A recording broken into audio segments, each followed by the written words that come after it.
Hi friends, welcome to kitchen stories. இன்னைக்கு நம்ம கிச்சனில் என்ன பார்க்க போகிறோன்னா மஷ்ரூம் பிரியாணி. இதை எப்படி செய்யலான்னு பார்க்கலாம் வாங்க. இதுக்கு தேவையான பொருட்கள்: ஒரு பிரிஞ்சி இலை, 6 முந்திரி, 2 மராட்டி மொக்கு, 8 கிராம்பு, 2 ஜாதிபத்திரி, 2 ஸ்டார், 2 ஏலக்காய், பட்டை 1 இன்ச் அளவு, 2 டேபிள் ஸ்பூன் கசகசா, 3 தக்காளி, 3 பெரிய வெங்காயம், 1 கைப்பிடி அளவு கொத்தமல்லி, 1 கைப்பிடி அளவு புதினா. பாஸ்மதி ரைஸ் ஒரு 500 கிராம். பாஸ்மதி ரைஸ் கொஞ்சம் பழைய ரைஸாக பார்த்து வாங்கிக்கோங்க, அப்போ தான் உடையாமல் நமக்கு நல்லா வரும். பூண்டு 50 கிராம், இஞ்சி 20 கிராம், மஷ்ரூம் 400 கிராம். இப்போ எடுத்து வச்சிருந்த இந்த பெரிய வெங்காயத்தை நீளமாக ஸ்லைஸ் பண்ணி வச்சுக்கலாம். இப்போ வெங்காயத்தை நல்லா சின்னதாக ஸ்லைஸ் பண்ணியாச்சு. அடுத்தது தக்காளி. இப்போ தக்காளியும் நல்லா சின்னதாக கட் பண்ணியாச்சு. இப்போ இது ரெடியாக இருக்குது. அடுத்தது நம்ம இஞ்சி பூண்டை பேஸ்ட்டாக அரைச்சிக்கலாம். நான் மிக்சியில் இஞ்சி பூண்டு பேஸ்ட்டாக நல்லா நைஸாக அரைச்சி வச்சுக்கிட்டேன். இப்போ நம்ம பிரியாணிக்கு பவுடர் அரைக்க போகிறோம். பிரியாணி பவுடர் இதுதாங்க பிரியாணிக்கு நல்ல டேஸ்ட்டை கொடுக்கும். எந்த பிரியாணி செஞ்சாலும் இந்த பவுடரை போட்டு சமைச்சு பாருங்களா, அவ்வளோ அல்டிமேட்டாக இருக்கும். இப்போ எடுத்து வச்சுருந்த மஷ்ரூமை நல்லா சின்னதாக ஸ்லைஸ் பண்ணி எடுத்து வச்சுக்கோங்க. அதுக்கப்புறம் பாஸ்மதி ரைஸை நல்லா கழுவி ஒரு அரை மணி நேரம் ஊற வச்சுக்கோங்க. இப்போ குக்கரில் நல்லா எண்ணெய் காஞ்சதுக்கப்புறமா அந்த ட்ரை மசாலாவை சேர்த்துக்கோங்க. அது நல்லா வதங்கட்டும். அது நல்லா வதங்கினதுக்கப்புறமா நம்ம ஆனியனை சேர்த்துக்கலாம்.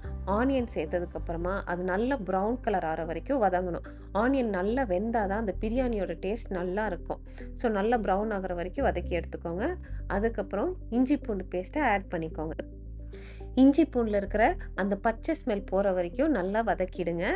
அது நல்லா வதங்கட்டும். அதுக்கப்புறமா நம்ம தக்காளியை சேர்த்துக்கலாம். தக்காளி சேர்த்ததுக்கப்புறம் அது நல்லா சாஃப்டாகி எண்ணெய் பிரிஞ்சு வரணும். அது வரைக்கும் நம்ம வதக்கிட்டே இருக்கணும். இப்போ 2 டேபிள் ஸ்பூன் காரப்பொடியை சேர்த்து நல்லா எண்ணெயில் வதக்கிடுங்க. அதுக்கப்புறம் மஞ்சள் பொடியை லைட்டாக சேர்த்துக்கோங்க. இப்போ 2 ஸ்பூன் தனியாவை சேர்த்து நல்லா எண்ணெயில் வதங்கட்டும். இப்போ புதினாவை சேர்த்து நல்லா மிக்ஸ் பண்ணிடலாம்.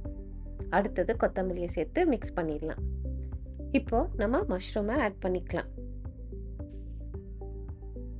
நல்லா மிக்ஸ் ஆனதுக்கப்புறமா நம்ம உப்பை சேர்த்துக்கலாம். உங்களுக்கு எவ்வளோ தேவையோ அந்த அளவுக்கு உப்பு சேர்த்துக்கோங்க.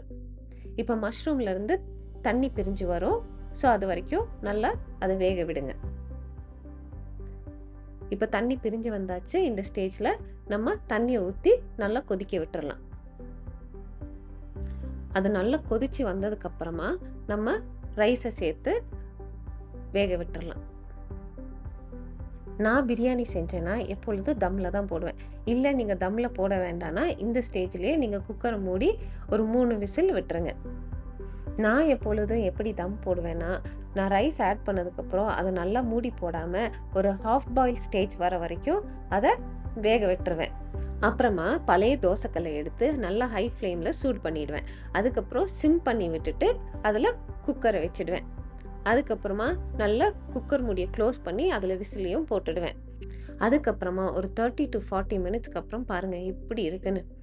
அரிசி உடையாமல் நல்லா சாஃப்டாக வெந்திருக்குங்க. இப்போ ஒரு 2 டேபிள் ஸ்பூன் நெய்யை விட்டு நல்லா மிக்ஸ் பண்ணி விட்டுட்டு நம்ம இறக்கிடலாம். இந்த ரெசிபி உங்களுக்கு பிடிச்சிருந்ததுன்னா இந்த சேனலை சப்ஸ்கிரைப் பண்ணிக்கோங்க, லைக் பண்ணுங்கள், உங்கள் ஃப்ரெண்ட்ஸ் அண்ட் ஃபேமிலிக்கு ஷேர் பண்ணுங்கள். தேங்க்யூ ஃபார் வாட்சிங்.